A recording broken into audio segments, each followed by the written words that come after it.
औज़ुबिल्लाहि मिनश्शैतानिर्रजीम बिस्मिल्लाहिर्रहमानिर्रहीम। आज हम क्लास 9 की एक्सरसाइज शुरू करेंगे 16.3। अच्छा, ये जो सवाल है हमारे पास मिड पॉइंट के हैं। इसमें हमने क्या निकालना है? Mid point. मिड पॉइंट का मतलब होता है किसी भी चीज़ का की सेंट्रल वैल्यू। ठीक, तो अब हमें दिया हुआ है कि यूजिंग मिड पॉइंट फार्मूला ये दो वैल्यू निकालें कि अगर पॉइंट ए हमारे पास 2.6 है और पॉइंट बी -4 और 8 है, तो इसका मिड पॉइंट निकालें। अच्छा भाई, अब ये हमारे पास सवाल हो गया। सवाल में मिड पॉइंट निकालें। ये मिड पॉइंट को मैंने m से शो किया है और जो भी एक्स वाई वैल्यू होगी, मिड पॉइंट की जो वैल्यू होगी उसे एक्स वाई मैंने शो कर दिया है। आप शो ना भी करें तो मसला नहीं है, बस मिड पॉइंट निकालना है। किसका मिड पॉइंट निकालना है? एक लाइन कोई हमारे पास गिवन है जिसका पॉइंट ए है और पॉइंट बी है और इन पॉइंट की वैल्यू ये है, तो यकीनन मिड यहाँ पर आ जाएगा। ये सेंट्रल वैल्यू मैंने m निकालनी है, ऐसे ही है।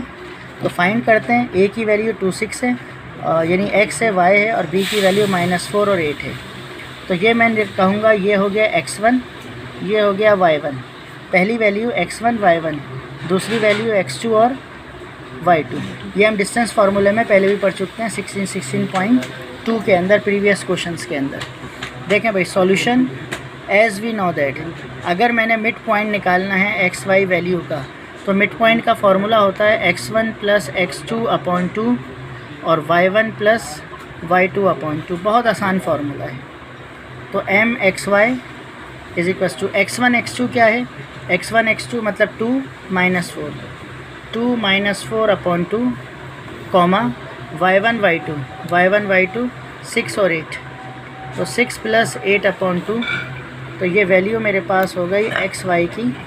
ये दोनों माइनस होंगे, -2/2 और 8 और 6 14/2। 2 1 ज़ा 2 -1, 2 7 ज़ा 14। तो ये मेरे पास हो गई मिड पॉइंट की वैल्यू और ये हो गया आंसर। Very easy question. अच्छा, अब क्वेश्चन नंबर 2 स्टार्ट करते हैं। Find the centre of circle. Circle का क्या मालूम करना है? सेंटर। क्या मालूम करना है?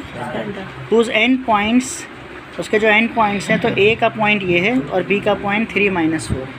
ठीक है। अच्छा, ये अब हमारा सवाल हो गया find the centre of circle, और एक पॉइंट ये है, बी ये है। तो इसी सवाल की तरह जैसे हमने यहाँ पर x1 y1 नाम दिया, इसको भी हम नाम दे लेते हैं। पहला नंबर जो है, पहला पॉइंट वो x1 y1 है, जो दूसरा है वो x2 है और y2 है। अब सेंटर ऑफ सर्कल निकालना है। ये अगर मेरे पास सर्कल मौजूद है, देखो जेलिस नहीं होना, कोई भी खूबसूरत सर्कल पूरा बन गया एक दफ़ा में। तो सेंटर ये है सर्कल का, तो ये डायमीटर है मेरे पास।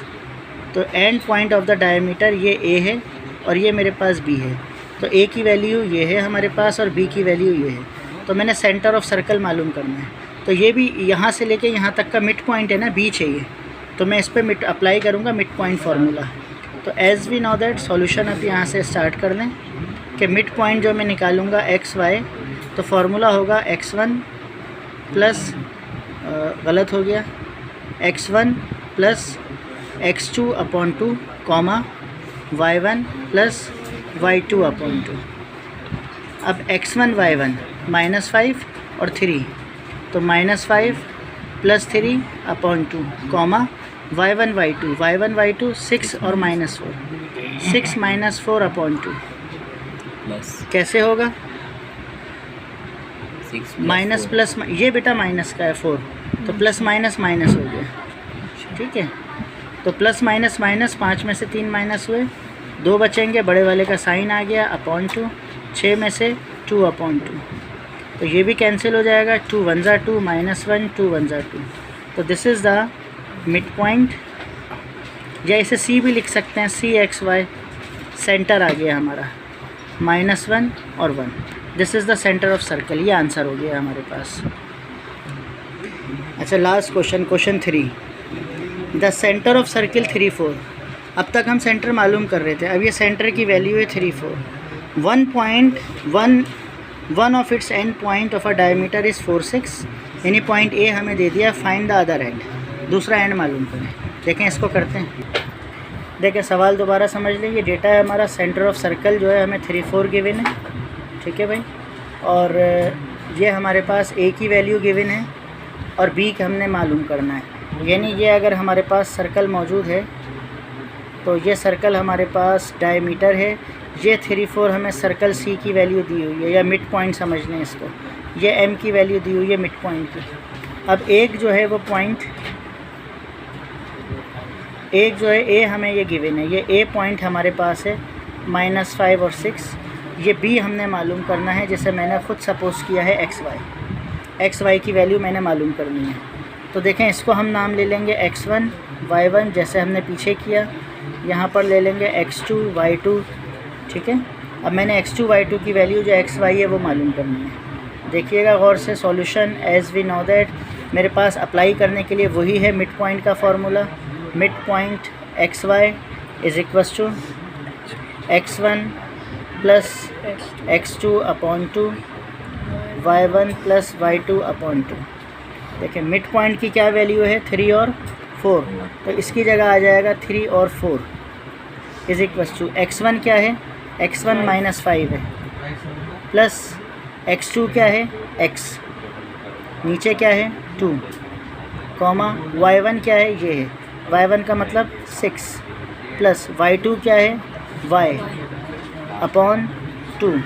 अब ये सॉल्व सिंप्लीफाई नहीं हो सकते, 5 में x प्लस नहीं होगा, 6 में y नहीं, ये कॉमे के इधर वाली वैल्यू है, ये कॉमे के इधर वाली वैल्यू है। यहाँ लिखेंगे इक्वेटिंग, यानी बराबर ले रहे हैं। इस वैल्यू को -5 प्लस x अपॉन 2, कॉमे के इधर वाली वैल्यू, कॉमे के इधर वाली वैल्यू बराबर है 3 के, एंड 6 प्लस y अपॉन 2, कॉमे के बाद वाली वैल्यू कॉमे के बाद वाली वैल्यू के बराबर है, ठीक है। सही, फिर सुन लें, सॉल्व नहीं हो सकता तो कॉमे के इधर एक वैल्यू है, एक इधर है, यहाँ पर भी कॉमा लगा हुआ, इधर वैल्यू है और इधर है। इधर वाली वैल्यू पूरी बराबर हो गई इसकी, और ये वाली पूरी वैल्यू बराबर हो गई इसकी। अब सॉल्व हो जाएगा, ये यहाँ मल्टीप्लाई होंगे, -5 प्लस x 3 × 2 -5 प्लस x 3 2 = 6, 1 यहाँ शिफ्ट किया, 6 5 यहाँ शिफ्ट किया, 5 माइनस में है, प्लस में हो गया, 6 और 5 11, ये 2 यहाँ शिफ्ट हुआ, 6 प्लस y 4 × 2, 6 प्लस y 4 2 = 8, ये प्लस की वैल्यू यहाँ आ गई, तो y is equals to 8 - 6, plus में है यहाँ जाके माइनस, तो y इज़ इक्वल्स टू 2। तो अब मेरे पास जो आंसर आया कि द अदर पॉइंट बी क्या है, 11 और 2, ये आंसर हो गया मेरे पास।